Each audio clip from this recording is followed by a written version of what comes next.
3 لاکھ 4 لاکھ 6 7 لاکھ کی، اسی طرح اور چیزیں بھی دیکھ لیں، لیکن ان کے نفیس، غالی اور قیمتی ہونے کا دار و مدار روح پر ہوتا ہے۔ جب تک روح موجود ہے تو اس سے استفادہ بھی کرتے ہیں، دودھ بھی نکالتے ہیں، اور جب چاہیں ضرورت مند ہیں، رقم کی ضرورت ہے، چلو بیچ دی۔ لیکن جب روح نکل جائے تو اب وہ اتنی بے قیمت ہے کہ استفادے کے قابل بھی نہیں رہی، اب وہ چیز قیمتی نہیں رہی بلکہ وبال جان بن جاتی ہے۔ الٹا آپ کی طرف سے ٹرالی والے کو کرایہ دے کر کے اس کا درنگا جو ہے تو دور ویرانوں میں پھینکا جاتا ہے۔ یہی صورتحال انسانوں میں بھی آپ دیکھتی ہیں کہ جب تک ہمارے پیاروں میں جسد خاکی کے ساتھ روح کا ناطہ رشتہ باقی ہے تو ہمارے سر کے تاج ہوتے ہیں۔ روح نکل جائے تو کوئی ماں ممتا کی وہ فطرتی چاہت کے باوجود اپنے لخت جگر کو گھر پر رکھنے پر تیار نہیں،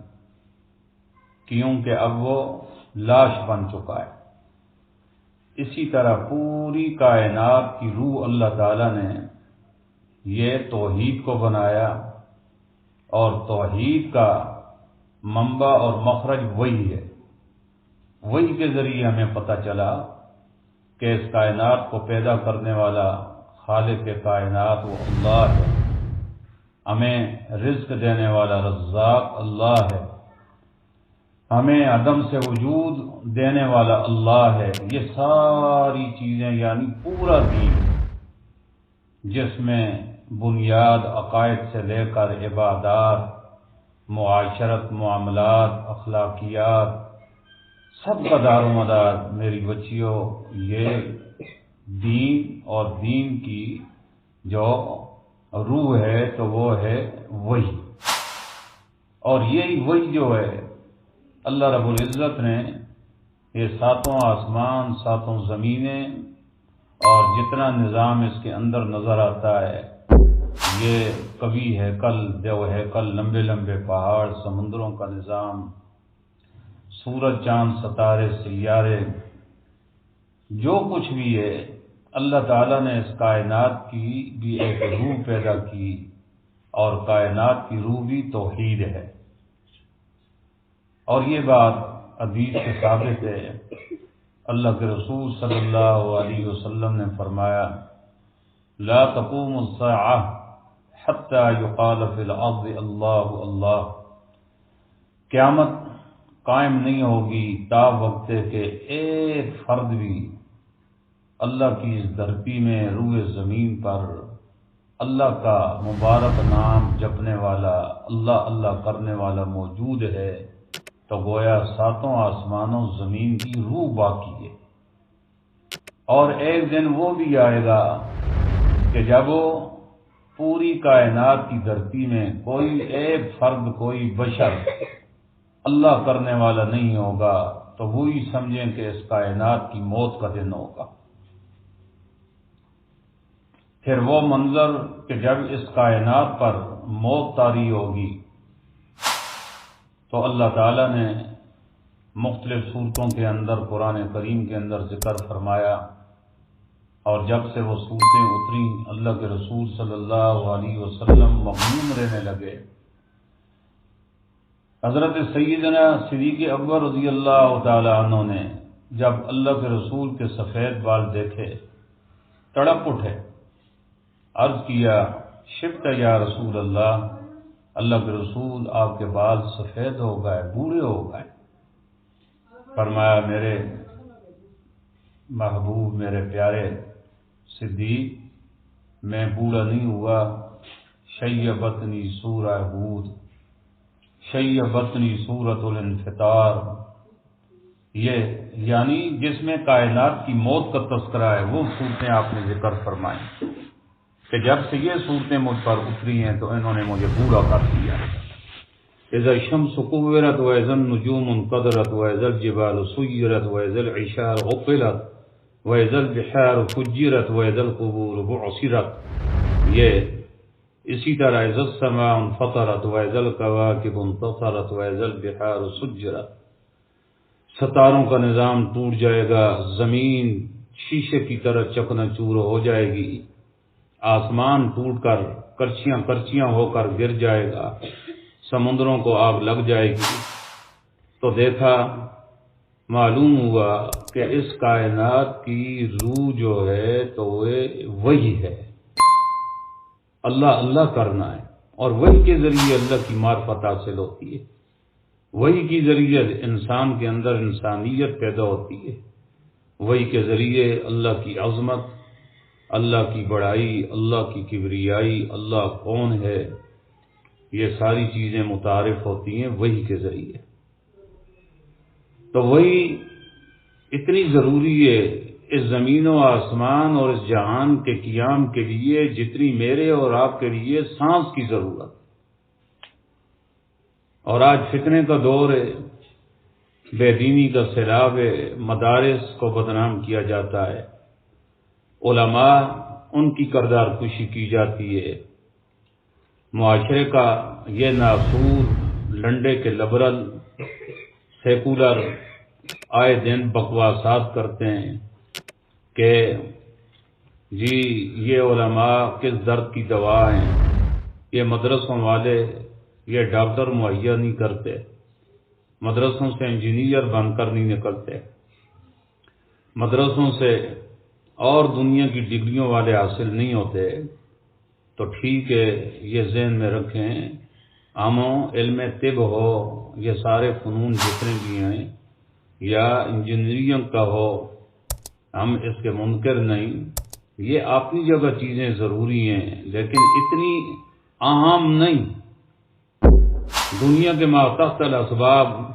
ظاہر ہے کہ آپ کے گردے میں تکلیف ہے تو آپ کسی مدرسے کے معتمم کے ساتھ تو نہیں آ سکتی کہ مجھے گردے میں پتھری یہ نکالو. اسی طرح اور کوئی وہ ڈاکٹروں کے پاس جانا پڑے گا. مکان بنانا ہے تو اس فن کے مار انجینئر صاحب کی خدمت لینی ہوگی، ٹیکنالوجی کے اندر سائنسدان پیش ہیں. تو جہاں یہ شعبے ضروری ہیں اسی کے اندر ہمیں کون بتلائے گا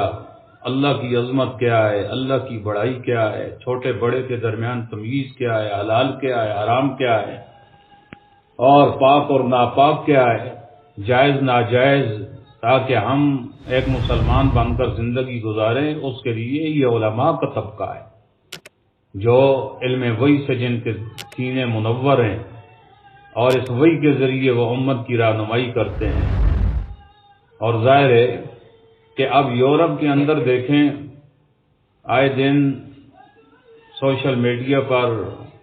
اسی طرح آپ یہ خبروں کے اندر بھی، میڈیا کے اندر بھی، کہ یورپ کے اندر سب کچھ ہے لیکن علم وحی سے محروم ہے وہ. اس لیے وہاں جو چیزیں وحی سے متعلق ہیں، جائز ناجائز، حلال حرام، پاکی ناپاکی، اچھے برے کے درمیان تمیز، یورپ والوں کے پاس دنیا کی معیشت میں ترقی میں ٹیکنالوجی ہے، علم طب کے اندر یہاں سے بھی لوگ جاتے ہیں، ان کی یونیورسٹیوں کے اندر سب کچھ ہے. نہیں ہے تو انسانیت نہیں ہے، کیونکہ انسانیت کا دار و مدار اللہ تعالیٰ نے انسان کو پیدا کیا،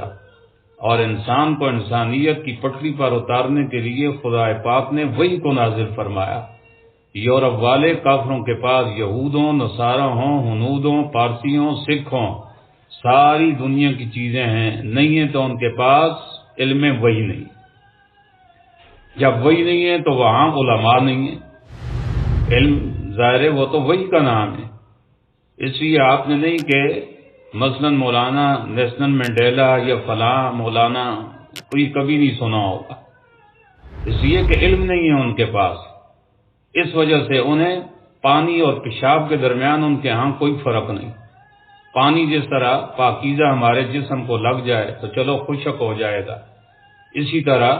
وہ ظاہر سفید گوری چمڑیوں والے غلاظت میں ڈوبے ہوئے ہوتے ہیں، پیشاب پڑ گیا، پخانہ کیا، تو بجائے اس گندگی سے کراہت اور نفرت کا اظہار کرتے ہوئے اسے زائل کریں، انہوں نے اپنے واش روموں کے اندر وہ ٹپ رکھے ہوئے ہیں، ہماری زبان میں جسے پھرلی کہتے ہیں ڈنگروں کی، اسے پانی سے بھر کر اس میں داخل ہو کر کے بس وہ شرمگاہ کو مل لیتے ہیں۔ اب ظاہر ہے میری بچیوں، وہی کے نور کی وجہ سے اللہ نے آپ میں تمیز پیدا کی ہے کہ گندگی لگی ہو ٹپ میں بیٹھیں گی تو پورے ٹپ کا پانی پیشاب کی طرح پلید ہو جائے گا، تو پہلے تو ان کی شرمگاہ پلید ہوتی ہے، پھر اس میں غوطہ لگا کر نکلتے ہیں تو سر سے پاؤں تک پلید اور گندے ہوتے ہیں وہ۔ اس لیے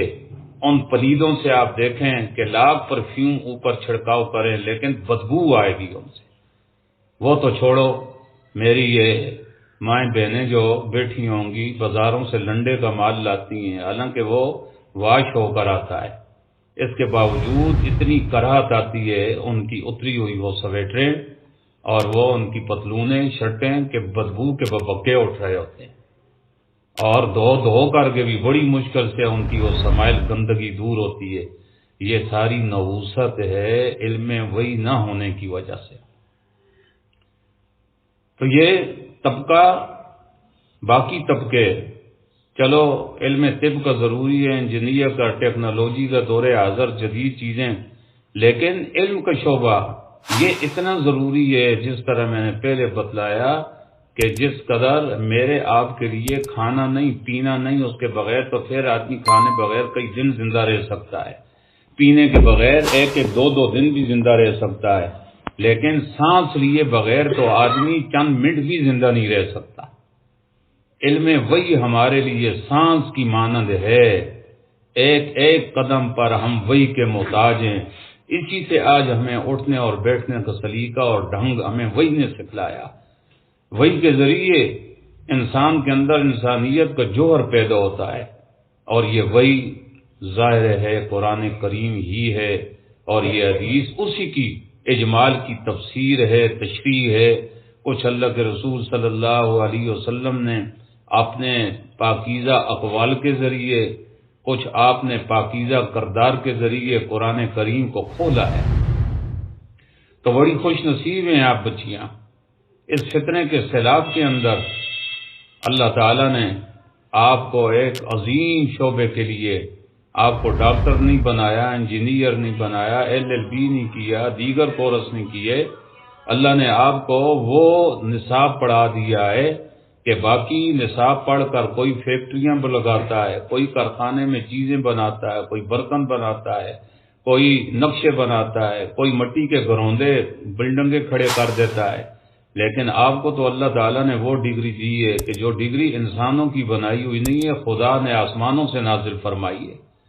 یہ تمغے اور اعزاز انسانوں کے بخشے ہوئے نہیں ہیں، یہ خدا پاک جو کائنات کا خالق ہے، مالک ہے، اس نے دیا ہے۔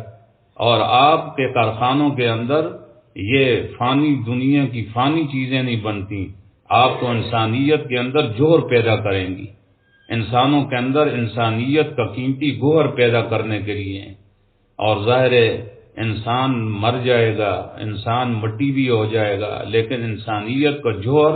وہ قبر میں بھی ختم نہیں ہوتا، قبر کے بعد بھی یہ ساتھ ساتھ چلتا ہے۔ اس لیے بچیوں اس پر اللہ کا شکر ادا کرو۔ اس فتنے کے دور کے اندر اللہ نے آپ کو وحی سے منسلک کیا ہے، اور اب اس وحی کا جو مقصود ہے، غرض و غایت ہے کہ ہم ظاہر جائز ناجائز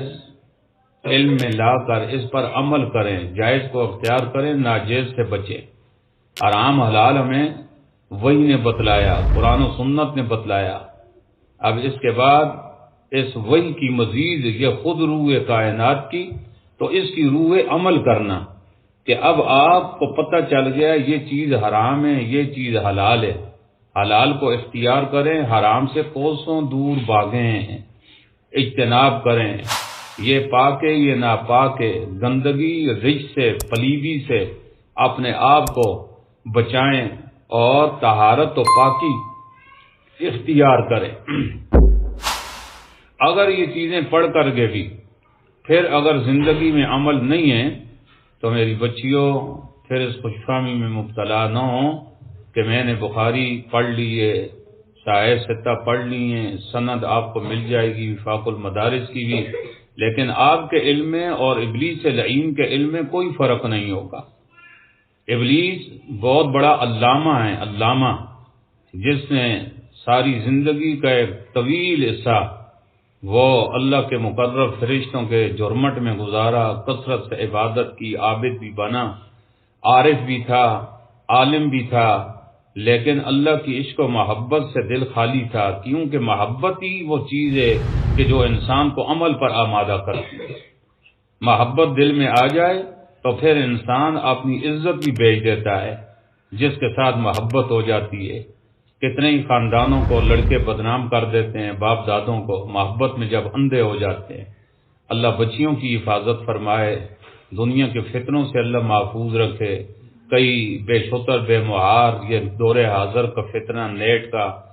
سمارٹ فون کا، بچیوں کے ہاتھوں میں بھی یہ زہر دے دیتے ہیں، یہ آگ پکڑا دیتے ہیں۔ کتنی بچیاں بے راہ و روی کا شکار ہو کر کے اندھی ہو جاتی ہیں۔ یہ چیز کیا ہے؟ محبت ہے۔ محبت اسی طرح خدا پاک کی اگر آ جائے، جس محبت کے لیے اللہ نے ہماری تخلیق کی ہے، اور ان عرضنا الامانۃ علی السماوات والارض، یہ امانت عشق الہی کی تھی، صوفیاء فرماتے ہیں۔ تو پھر اللہ کی محبت جب غالب آ جاتی ہے تو دنیا کا کوئی عذر رکاوٹ نہیں بنتا دین پر عمل کرنے سے۔ پھر آدمی پر جنون کی کیفیت طاری ہو جاتی ہے کہ میں تو معاشرے کی پرواہ نہیں، ماں باپ کی نہیں، گرانے کی نہیں، اپنے پراؤں کی نہیں، مجھ پر اللہ کی محبت کا رنگ غالب ہے، میں اپنے محبوب کو راضی رکھوں گی۔ اپنے محبوب کو راضی کرنے کی خاطر چاہے مجھے گھر چھوڑنا پڑے، بار چھوڑنا پڑے، پیاروں کو مجھے چھوڑنا پڑے، جس طرح اللہ کے رسول نے اپنا مبارک اور سب سے محبوب ترین خطہ اللہ کے لیے مکہ چھوڑ دیا۔ اور جب آپ نکل رہے تھے مکہ المکرمہ سے، صاحب ہدایہ نے ایک جگہ یہ بحث کی ہے کہ کائنات کے اندر افضل ترین جو دو خطے ہیں، ایک مکہ المکرمہ اور ایک مدینہ المنورہ، لیکن ایک علمی بحث لمبی کہ پھر ان دونوں میں سے سب سے افضل اور احب کون سا ہے۔ تو صاحب ہدایہ نے ایک محاکمہ قائم کرتے ہوئے ایک واقعہ لکھا ہے کہ اللہ کے رسول صلی اللہ علیہ وسلم جب وہ ہجرت کر کے مکے سے نکلنے لگے، نکل رہے ہیں، کچھ فاصلے پر پھر مڑ کر دیکھتے ہیں اپنی باپ دادے پردادوں سے اپنی سرزمین کو، ظاہر ہے اپنے وطن سے کتنی محبت ہوتی ہے بچیوں۔ ہمارے بڑے لوگ کہا کرتے تھے کہ اپنا وطن کشمیر ہے، چاہے صحرا ہو، لیکن کشمیر میں وہ مزہ نہیں جو اپنے باپ دادوں کے صحرائی علاقے میں مزہ ہوتا ہے۔ یہاں تک کہ مقام جعفہ میں پہنچے، وہاں دورایا آ گیا، ایک رستہ مدینے کو ہو جاتا تھا۔ اس وقت آپ نے آخری نگاہ مکہ المکرمہ کے مبارک خطے پر ڈالی تو اللہ کے رسول کی ہچکیاں بند ہو گئی، موٹے موٹے آنسو گرنے لگے، کیونکہ ہر وقت ایک جس طرح نشیہ نشے بغیر نہیں رہتا، تو اللہ کے رسول تو ہر وقت بیت اللہ سے اپنی آنکھوں کو سیراب کرتے تھے، زیارت کر کر کے وہاں طواف کرتے، ہاتھ اٹھائے برگاہ الہی میں، رو پڑے، ربا میں اپنی خوشی سے اس تیرے پاکیزہ گھر بیت اللہ مکہ المکرمہ کو چھوڑ کر نہیں جا رہا، تیری وجہ سے چھوڑ رہا ہوں۔ اللہ مجھے اس کائنات کی دھرتی میں سب سے احب ترین جو خطہ ہے تو تیرے گھر کی وجہ سے مکہ مجھے اچھا لگتا ہے، اور میں نے تیری خاطر احب ترین جگہ چھوڑ دی، اب تو مجھے وہاں لے جائے جو اللہ تیری نظر میں کائنات میں احب ترین جگہ ہو۔ تو اللہ اپنے نبی کو مدینے لے گئے، تو فیصلہ ہو گیا کہ یہ دونوں ہی خطے مبارک ہیں، لیکن اللہ کے نزدیک جو ہے تو نبی کی دعا کے مطابق مکے سے بھی احب ترین مدینہ ہے، اور اللہ کے حبیب صلی اللہ علیہ وسلم کی نظر میں احب ترین جو ہے وہ بیت اللہ کی وجہ سے مکہ المکرمہ ہے۔ تو یہ میرے اور آپ کے لیے نمونہ ہے بچیوں۔ ہمارا ایمان اتنا پھر کمزور ہے کہ پڑھنے پڑھانے کے بعد بھی بجائے ہم کسی معاشرے میں جائیں، بچیوں کو اللہ عزت والے گھر دیتے ہیں، پرائے گھروں کی ہیں، گھروں میں جاتی ہیں، لیکن چاہیے کہ قرآن و سنت کے رنگ میں اتنی مضبوط ہوں کہ وہاں انقلاب برپا کر دیں۔ گھر کیا چیز ہے؟ اللہ تعالیٰ نے اس علم کی بدولت تو ہر پڑھنے والی بچی کو پورے عالم کے لیے بنایا ہے، پورے عالم کو وہ جھنجھوڑ سکتی ہے اپنے اعمال، اپنے ایمان، تقوی اور عشق الہی کی وجہ سے وہ پوری دنیا کو متاثر کر سکتی ہے۔ لیکن جب رنگ پھسا لگا ہوا ہو تو پھر کسی گھر میں وہ پرائی ہو کر چلی جاتی ہے، بے دین ہوتے ہیں وہ، انہیں بیچاروں کو جانوروں کی طرح حلال حرام کا نہیں پتہ، رسم و رواج کے پابند ہیں، کئی بدعات میں مبتلا ہیں، بلکہ اس سے بڑھ کر کئی شرک میں، قبر پرستی میں، یہ بھی جا کر وہ بس ان احمقوں کے ساتھ ہو بے وقوف بن جاتی ہے۔ تو معلوم ہوا کہ علم تو حاصل کیا لیکن علم کا رنگ نہیں لیا اس نے ابھی تک، ورنہ تو مزاج یہ ہو جائے کہ سارا جہاں ناراض ہو، پرواہ نہ چاہیے، مد نظر تو مرضی ہے جانا نہ چاہیے، بس اس نظر سے دیکھ کر تو کر یہ فیصلہ کیا کیا تو کرنا چاہیے، کیا کیا نہ کرنا چاہیے۔ ایک دھن ایک اڑن لگ جائے کہ مجھ سے میرا اللہ راضی رہے۔ وہ میرے شیخ امام ربانی مفتی رشید احمد لدھیانوی رحمہ اللہ فرمایا کرتے تھے، اللہ سے تعلق و ربط اتنا غالب ہو، اللہ تعالیٰ سے اتنا گہرا تعلق ہو جائے کہ بس ساری دنیا اللہ کے مقابلے میں اس کے دھجیاں اڑا دے، اور یہ مزاج بن جائے کہ اگر تو نہیں میرا تو کوئی شے نہیں میری، جو تو میرا تو سب میرا، فلک میرا زمین میری، اللہ تو میرا ہو جا۔ اور اللہ تو ہونے کے لیے میری بچیوں ہمہ وقت تیار ہے۔ کدھر پڑا حضرت موسیٰ علیہ الصلوۃ والسلام نے عرض کیا، اللہ سے کلام کیا کرتے تھے، ربا تیرا نیک متقی مطیع فرمانبردار بندہ جب تجھے پکارتا ہے تو آپ کیا کرتے ہیں؟ فرمایا جیسے ہی پکارتا ہے تو میں حاضر ہوں، لبیک کہتا ہوں، لبیک یا عبدی۔ لیکن اللہ تیرا بندہ ہے، موحدی ہے، لیکن ہے گناہ گار ہے، تیرا باغی ہے، گناہ بھی کرتا ہے، کیا تو گناہ گاروں کی بھی سن کر جواب دیتا ہے؟ تو اللہ نے فرمایا موسیٰ میں تو اس کے انتظار میں ہر گھڑی بیٹھا ہوتا ہوں کہ کب میرا روٹھا ہوا بندہ لوٹ کر میری طرف آئے، اور جب وہ مجھے پکارتا ہے بندہ ہے گناہ گار تو میں ایک نہیں 3 مرتبہ لپک کر کہتا ہوں لبیک لبیک لبیک یا عبدی۔ اور واقعی یہ قرآن میں بھی آپ دیکھیں تو گناہ گار اللہ تعالیٰ جو حد سے بڑھ جاتا ہے تو اسے جو جھٹکے لگتے بھی ہیں تو اس جھٹکوں کے اندر بھی خدا پاک کی شفقت و رحمت چھپی ہوئی ہوتی ہے کہ یہ مجھ سے دور کیوں جا رہا ہے۔ اللہ لوٹانے کے لیے اسے دنیا میں پھر جھٹکے لگاتے ہیں، کوڑے لگتے ہیں، ایسے ہی جس طرح کہ ایک ماں چپت لگاتی ہے چھوٹے بچے کو، تو اس چپت کے اندر بھی، تمانچے کے اندر بھی ماں کی ممتا چھپی ہوئی ہوتی ہے کہ یہ کدھر مجھے چھوڑ کر جا رہا ہے، میرا بچہ میرے سینے لگے۔ قرآن کریم میں ظہر الفساد فی البر والبحر بما کسبت ایدی الناس، اللہ تعالیٰ فرماتے ہیں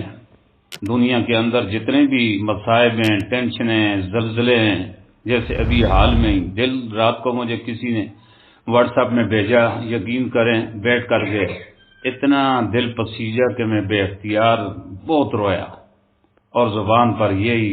مسلسل سوتے سوتے بھی یہ دعا تھی، اللہم ارحم امت محمد صلی اللہ علیہ وسلم، اللہم اغفر امت محمد صلی اللہ علیہ وسلم، اللہم انصر محمد صلی اللہ علیہ وسلم۔ امت کس حد تک اللہ کی بغاوت میں دور ہو چکی ہے کہ اللہ فرماتے ہیں کہ یہ جتنے فسادات ہیں تو اللہ تو رحیم کریم ہو کر وہ تصور بھی نہیں کر سکتے کہ اللہ تعالیٰ کسی کو اس طرح عذابوں میں مبتلا کرے، لیکن خدا خود ہی قرآن میں فرماتے ہیں کہ جتنے فسادات آتے ہیں، پریشانیاں آتی ہیں، جتنے مصائب آتے ہیں، چاہے زلزلوں کی صورت میں ہوں، چاہے بے جا بارشوں کی، سیلابوں کی صورت میں آئیں، جس طرح پاکستان کچھ عرصہ پہلے سیلاب کے عذاب میں مبتلا رہا، یا انفرادی جس طرح آج مائیں بہنیں علماء کے پاس، فقیروں کے پاس وہ دوڑتی ہیں، جادو کسی نے کر دیا، اور جی جنات آ گئے ہیں، اور جی رزق کی بندش ہو گئی ہے، یہ سب خدائی عذاب ہیں، کسی کے پاس کچھ بھی نہیں رکھا ہوا، اور اللہ کے لیے باتوں میں بات آ گئی، کم از کم یہ جو جگہ جگہ ٹھگ اور مداریے بیٹھے ہوئے ہیں، قمیصیں دیکھ رہے ہیں کسی کی، کوئی داغے ناپ رہے ہیں، کوئی لوٹے چلا رہے ہیں، یہ سب دجال کے کارندے ہیں، چاہے وہ دیوبندی ہوں چاہے بریلوی ہوں، یہ سب دجالی فتنے، ان سے اپنے آپ کو بچاؤ۔ اللہ تو قرآن کریم میں فرماتے ہیں کہ میں جھٹکے دیتا ہوں کہ بجائے ان ٹھگوں کے، اور عورتیں پھر ظالم اتنی بدنصیب ہیں کہ مصائب میں الجھی ہوئی حالات کا شکار ہو کر کئی تو ایسے بدبخت عامل ہیں کہ عورتیں اپنی عزتیں بھی لٹا دیتی ہیں۔ اور عامل تو علماء ہیں، اصل میں عامل عمل سے، یہ بچیاں سمجھتی ہیں عمل کرنے والا۔ اللہ نے ہم سب کو عامل پیدا کیا ہے کہ عامل بنو۔ عامل کیا ہے؟ وہ قرآن کریم اٹھا کر دیکھو، جو اللہ نے فرمایا نماز پڑھو اس کی پابندی کرو، مال دیا زکوٰۃ دو، حج کرو، روزے رکھو، اسی میں عمل سب سے بڑا جو ہے گناہوں سے بچو۔ وما آتاکم الرسول فخذوہ وما نہاکم عنہ فانتہوا۔ اللہ قرآن میں فرما رہے ہیں میرے نبی کی زندگی وہ اختیار کرو، میرے نبی جس کام سے روک دیں اس سے باز آ جاؤ، بس آپ ہر عامل بن جائیں گے۔ لیکن وہی بات ہے، میرے شیخ پڑھا کرتے تھے کہ زمانہ الٹی گنگا الٹی چال بہ رہی ہے، چلتی کا نام گاڑی رکھا، رنگی کا نارنگی، یعنی گاڑی چلتی ہے تو اسے کہتے ہیں گاڑی جا رہی ہے، گاڑی تو کہتے ہیں جڑی کھب جلے زمین ہے، اور نارنگی جو رنگی کا نام نارنگی، یہ فروٹر کو جو ہے تو ہندی زبان میں نارنگی کہتے ہیں، یعنی اس کا رنگ ہی کوئی نہیں۔ لوگ ایسے ظالم ہیں متضاد نام، جو بے عمل پرلے درجے کے چرسی اور بنگی اور عیاش، عورتوں کی عزتوں کے لوٹنے راہ زن، ان کو عامل کا نام دے دیا، اور جی فلان جگہ عامل ہے، اس پر جو لو قمیض چیک کراؤ۔ اب اللہ دیکھیں اللہ کیا فرما رہے ہیں، ظہر الفساد فی البر والبحر بما کسبت ایدی الناس۔ یا اللہ یہ کیوں تو نے پھر جھٹکے دیے، یہ جادو ہو گیا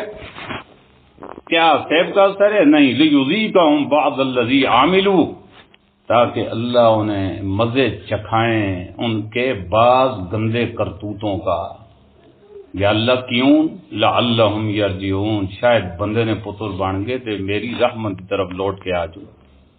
ہم بجائے اللہ کی طرف لوٹنے کے اور دور ہوتے ہیں، اللہ سے تعلق اپنا خراب کر دیتے ہیں۔ تو میری بچیوں خلاصہ یہی ہے کہ اللہ تعالیٰ نے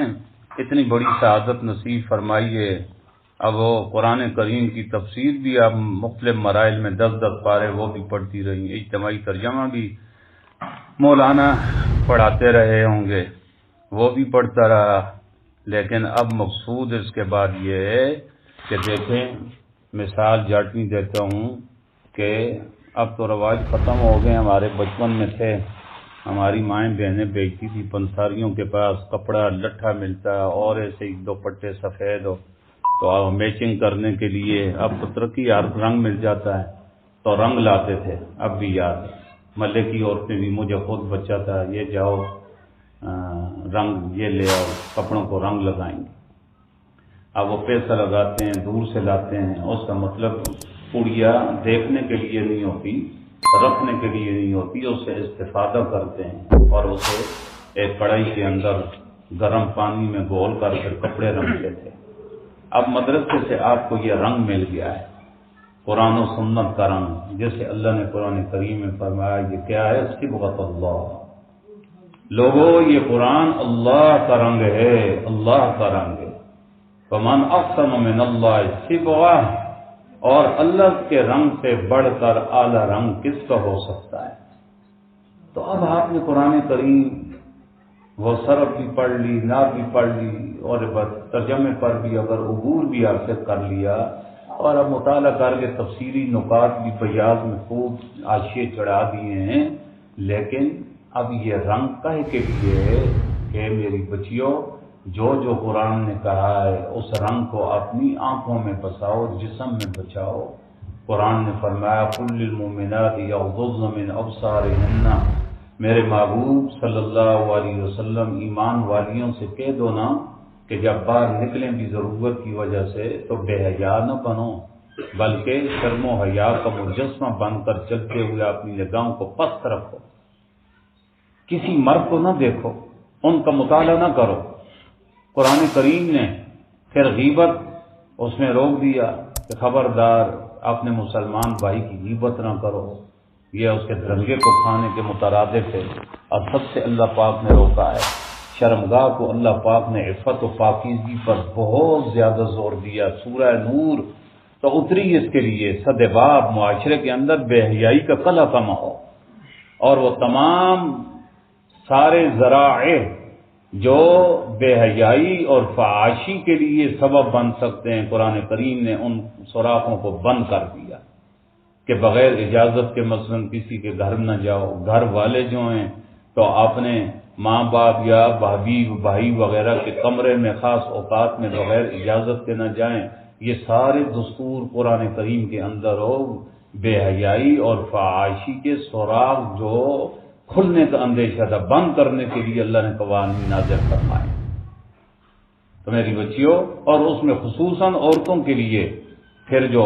بے حیائی اور فحاشی کا بہت بڑا ایک ذریعہ اور سبب ہے عورتوں کی عریانی،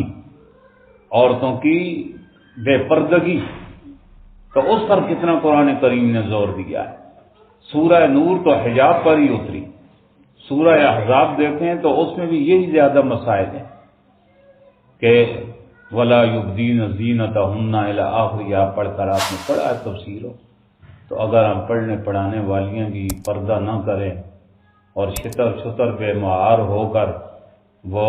بغیر ضرورت کے، تو آپ کے لیے ایک نہیں 7 برقعے اوڑھ کر نکلنا بھی جائز نہیں ہے بغیر ضرورت۔ عورت کو اللہ تعالیٰ نے اس کی فطرت میں گھر کی 4 دیواری رکھا ہے۔ وَقَرْنَ فِي بُيُوتِكُنَّ، اے ایمان والیو اپنے گھروں میں ٹک کر بیٹھو۔ ہاں ضرورت ہے تو اللہ تعالیٰ نے لا يكلف اللہ نفسا الا وسعها، کسی کو اس کی وسعت سے زیادہ اللہ نے مکلف نہیں کیا، تکلیف نہیں دی، لیکن اس نے بھی فرما دیا میرے نبی آپ فرما دیجئے قل لازواجک وبناتک ونساء المؤمنین، اپنی پاک بیویوں سے بھی، اپنی بچیوں سے بھی، اور تمام عورتوں کی، مومنین کی عورتوں سے کہ گھروں سے اگر نکلنا پڑے یدنین علیہن من جلابیبہن، کہ جلباب یعنی ایک خمار دوپٹہ، یہ دوپٹہ تو گھر کا یونیفارم ہے، وہ تو گئے گزرے لوگ بھی ایسی نہیں ہے کہ سینہ کھول کر گھر میں رہتی ہو، یہ تو سینہ اور سر چھپانے کے لیے اپنے محارم کی سے بھی ایک شرم و حیا عورت کی فطرت میں خدا پاک نے رکھا ہے۔ باہر کا یونیفارم دوپٹہ نہیں ہے، وہ جلباب ہے، اور جلباب موٹی چادر کو کہتے ہیں، چاہے وہ موٹی چادر بغیر سیے ہوئے سر سے پاؤں تک لٹکی ہوئی ہو جیسے چھیل کہتی ہو، یا وہ سلا ہوا ہو تو برقع بن جائے، لیکن اس کی روح کیا ہے، مقصد کیا ہے، تاکہ جانے والی شرم و حیا کے ساتھ جا رہی ہو اور کسی فاسق فاجر اور فطرتی چیز ہے مرد کو دیکھ کر اس کے دل میں للچاہٹ پیدا نہ ہو کہ اس کا چہرہ تو درکنار جسم، اس کے اندر کے مزین کپڑے جو ہیں وہ رنگدار، بڑکیلے، چمکیلے، موتیوں ستاروں والے، پھول بوٹیوں والے، وہ بھی سبب بن جاتے ہیں کشش اور جذب کا، تو انہیں بھی چھپاؤ، اور وہ چھپتے ہیں برقعوں کے ذریعے۔ لیکن وہ یہ گنگا بے الٹی چال برقعے کرتی نہیں ہیں، آوارہ بنی بقول اس میرے شیخ کے کہ یہ بے پردہ گلیوں میں پھرنے والی یہ بنی اسرائیل کی بکریاں ہیں، تو بکریوں کی طرح منہ چڑھا کر خبیث جو ہیں تو باسی گلی میں پھر رہی ہیں، سڑکوں پر بھی آ جاتی ہیں، وہی گھر کا یونیفارم دوپٹہ اوڑا ہوا ہے، کوئی برقع نہیں، کوئی چھیل نہیں، اور اگر کدھر جانا ہے کامرہ یا آگے پیچھے تو پھر برقع بھی کر لیا تو ستیہ ناز کر دیا۔ برقع کیا کہ وہ اتنا چست ہے، کمر سے وہ تڑیاں لگی ہوئی ہیں باندھ دی، اور برقع بھی عموماً کالے رنگ کا ہوتا ہے، دور سے ایسے نظر آتی ہے عورت نہیں آ رہی، پیپسی کی بوتل آ رہی ہے، تو وہ تو ظاہر اعضائے مخفیہ جو ہیں وہ اگر وہ چست ہوں گے، ٹیٹ ہو جائیں گے تو وہ تو ننگے کی مانے۔ اس لیے میری بچیوں نے وہ روایت و زاد و طالبین میں بھی، ریاض الصالحین سائے ستہ میں بھی بار بار آتی ہے کہ اللہ کے رسول صلی اللہ علیہ وسلم نے جو ارشاد فرمایا کہ 2 جہنم کے طبقے ہیں لم ارہما، میں نے ابھی دیکھے نہیں ہیں، یعنی پیشن گوئی ہے کہ قرب قیامت میں ایک تو وہ ظالم جن کے ہاتھ میں کوڑے ہوں گے جس کا مصداق ہو یہ خانوں ملکوں سرداروں کے چمچے، اور یا پولیس والے، اور دوسرے جو ہیں نساء عاریات کاسیات، وہ عورتیں جو کپڑا پہن کر کے بھی ننگی ہوں گی، سروں پر جوڑے ان کے ہوں گے جس طرح کے اونٹنی کی وہ کوہان جو ہے حرکت کرتی ہے، وہ سر بھی ایسے چھلک رہے ہوں گے۔ تو اس میں قاری طیب صاحب رحمہ اللہ نے اس حدیث کی تشریح میں یہی فرمایا ہے کہ اس کا مطلب حدیث میں واضح ہے، نساء عاریات نہیں فرمایا، کاسیات بھی ہے، کپڑا پہن کر ننگی ہوگی۔ تو اس سے ایک تو مانند الف ننگی ہو تو وہ تو یورپ کے کتیاں بھی جو ہیں شرماتی ہیں، وہاں وہ بھی ایسی نہیں ہوتی، وہ کچھ نہ کچھ نام کرتی ہیں۔ تو فرمایا 3 عورتیں بد نصیب اس میں داخل ہیں۔ ایک تو وہ ہے جس نے سر سے لے کر پاؤں تک مکمل جامہ پہنا ہوا ہے، کاسیات ہے، لیکن وہ اتنا باریک ہے کہ جسم کی رنگت چھلکتی ہوئی نظر آ رہی ہے۔ اب یہ بدبخت ملعونہ عورت بد نصیب، یہ کاسیات ہو کر کے بھی عاریہ ننگی ہے۔ دوسری وہ عورت بھی داخل ہے جس نے سر سے پاؤں تک پورا جامہ پہنا ہوا ہے، اور پتلا بھی نہیں ہے، خوب کھدر کا موٹا پہنا ہوا ہے، لیکن وہ اتنا ٹیٹ اور اتنا چست ہے کہ اس کے اعضائے مخفیہ بالکل نمایاں وہ کسے ہوئے نظر آتے ہیں، سینے کا غبار نظر آتا ہے، یا اس طرح دیگر سطر کے اندام ابھرے ہوئے نظر آتے ہیں۔ اب یہ لانتی عورت بھی کپڑا پہن کر ننگی ہے۔ اور تیسری بد نصیب عورت اس میں وہ بھی شامل ہے کہ جس نے کپڑا باریک بھی نہیں، چلو وہ چست بھی نہیں، ڈھیلا بھی ہے، لیکن آپ بازو ہیں۔ آپ بازو آج کا رواج بن گیا، اچھے اچھے نمازی آجیوں کی بچیاں پجامے نیچے چوڑی دار پہلے نکلے تھے، آج کل پھر بچیوں کو تو نظر آتے ہیں، یہ بچیوں کو بھی نہ پہناؤ۔ یہ 6 7 سال کی بچیاں، 8 سال کی بچیاں، اب اتنا رواج ہے، جدھر نظر پڑے تو عورتوں کے ساتھ بچیاں ہیں اور بالکل ٹیٹ پجامے۔ پھر معاشرے کے اندر یہ اتنے گندے کیس آتے ہیں، تو اصل یہ مرد جو ہیں ان کا اتنا قصور نہیں ہے جتنی یہ ظالم جو ہیں، یہ گھر کی مستورات بدبخت عورتیں ہیں جو بچیوں کو شروع سے ہی ایک شو پیس بنا کر کتوں کو للچانے کے لیے خود یہ صورتیں بناتی، پھر روتی ہیں بچیوں کے ریپ ہوگا، یہ ہوگا، وہ ہوگا۔ تو ہم نے کتنی حفاظت کا اہتمام کیا ان کا، اور اس کی حفاظت کی گارنٹی اور ضمانت اللہ کے رسول صلی اللہ علیہ وسلم کی معطر زندگی، نبی کی پاک ازواج کی مبارک و زندگی۔ ان کا تو یہ حال تھا کہ آپ دیکھیں بخاری اور مسلم کے اندر ابتدائے اسلام میں جب عورتیں بھی مسجد نبوی میں آ رہی ہیں، پیچھے سب بندی ہو رہی، سادگی کا زمانہ، کوئی میک اپ نہیں ہوتے تھے، اور کپڑے نمائش کے لیے کیا ہوں۔ امی عائشہ فرماتی ہیں میرے پاس ایک کپڑوں کا جوڑا تھا مشکات جلد ثانی میں، اور درجنوں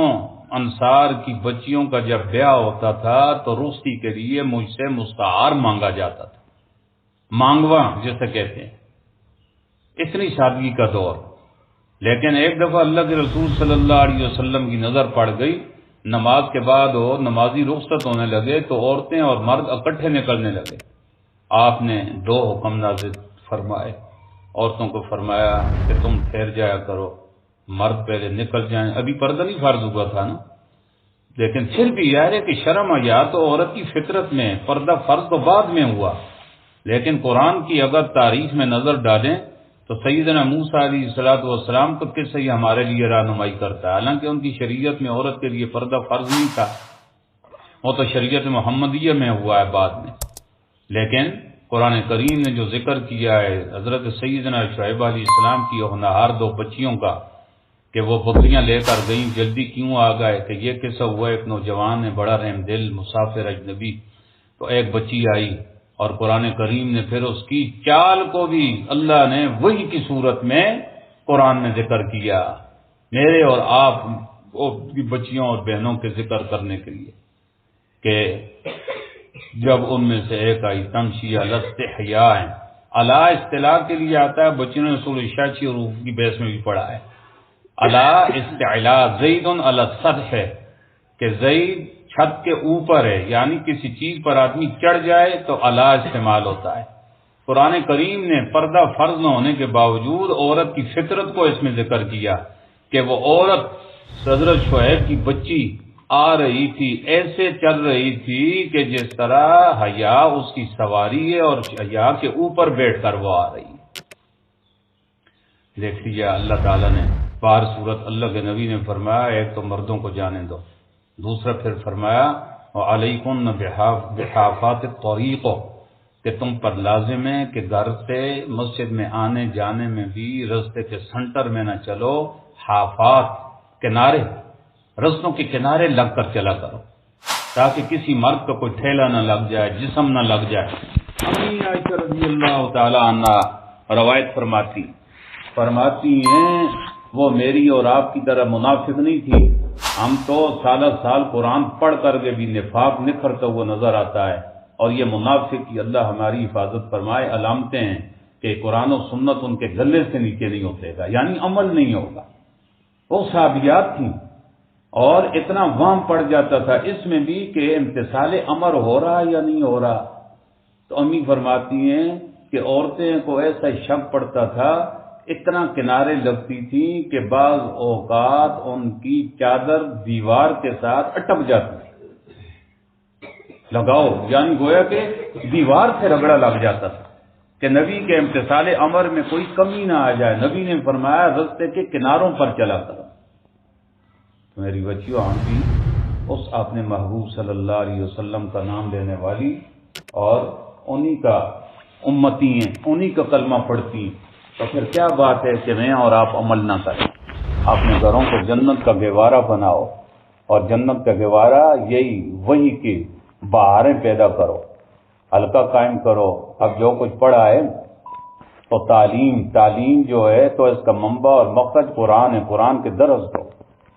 صرف رسمی نہ بن جائے کہ صرف فضائل کی پوٹی اٹھا کر کے بس سامنے رکھ لی۔ فضائل تو ہیں صرف وہ تحریض کے لیے، جذبہ بنانے کے لیے کہ یہ دین میری ضرورت ہے، لیکن جب وہ حرص پیدا ہو گئی تو اب وہ تو چیز پیاس قرآن میں بجھے، قرآن کی رہنمائی کرو، درس قرآن گھر کے اندر دو، محلے والیوں کو بھی اکٹھا کرو، سر فہرست کوئی بھی نہ آئے تو گھر کے 4-5 افراد تو ہر گھر میں ہوتے ہیں، امی ابو ہیں، 2-3 بہن بھائی ہوں گے، پھر انشاءاللہ آہستہ آہستہ ساتھ اور پڑوسی، عورتوں میں بڑی ایک طلب ہی ہوتی ہے مردوں کی بے نسبت، اور ظاہر کے گھر کے کام کاج سے ویسے بھی فارغ ہوتی ہیں، تو آپ کا کام کار کی شروع تو دیکھیں، انتظار نہ کریں آپ اس کا۔ گھروں میں جیسے ہی مقامی بچیاں یا جو یہاں پڑھتی ہیں باہر سے آنے والی، فراغت کے بعد گھر میں ایک تو وہ فارغ ہو گئیں، جو فارغ نہیں ہوئیں پھر آنا ہے تو 2 مہینے کی چھٹیوں سے فائدہ اٹھائیں نا آپ، امی ابو سب کو بٹھا کر، لیکن دیکھنا خود مجتہدہ اور تفسیر پر رائے نہیں شروع کر دینا، خود تو ڈوبے صنم تم کو بھی لے ڈوبیں گے۔ اس کے لیے آسان یہ ہے کہ ترجمہ بار بار دیکھیں، 2-3 آیتیں یہ 2 درس دیں، ایک تو ترجمے میں کمی بیشی نہ ہو، پھر تفسیر جو ہے تو نقل ہی نقل ہو۔ معارف القرآن دیکھ لیں، لیکن اس میں کئی اوقات تو بچیاں تمیز نہیں کر سکتی ہیں، حضرت رحمہ اللہ مفتی اعظم نے تو وہ رطب و یابس کی چیزیں لے آتے ہیں، مفسرین کی عادت ہے تو بات ہو صحیح تک پہنچنے میں دقت ہوتی ہے۔ اب ایک اور تفسیر بہت اعلیٰ چھپی ہے، میں بڑا ششدار اٹھا، حضرت مفتی سعید احمد پالنپوری رحمہ اللہ کی 8 جلدوں میں، اس میں انہوں نے قول فیصلی تقریباً ذکر کرتے ہیں، مختصر تفسیر ہے 8 جلدوں میں، ترجمہ بھی ڈبل ہے اس کا، لفظی ترجمہ بھی ہے، با محاورہ بھی ہے، اور بڑی مضبوط باتیں ہیں۔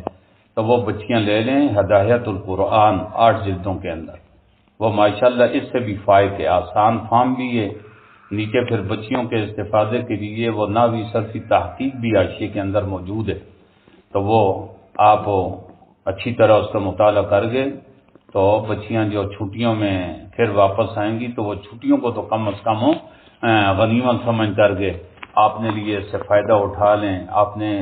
بھائیوں کو، امی ابو اور رشتہ دار، پھر اور عورتوں کو دعوت چلاؤ، اور یہ کام جو کرنے کے ہیں یہ کیے جائیں۔ کئی بچیاں یہ مدارس والے بدعات شروع کر دیتے ہیں، اور یہ عورتوں کو جمع کرو صلاۃ التسبیح پڑھیں گے، کیسے الٹے کام شروع کر دیتی ہیں۔ یہ آپ نے پڑھا ہے، امی عائشہ رضی اللہ تعالی عنہ تو اللہ کے محبوب صلی اللہ علیہ وسلم کی جدائی کے بعد سختی سے عورتوں کو مسجد میں جو شرائط کے ساتھ جائز بھی ہے کسی حد میں، اس سے بھی منع کر دیا خارجی فتنے کی وجہ سے،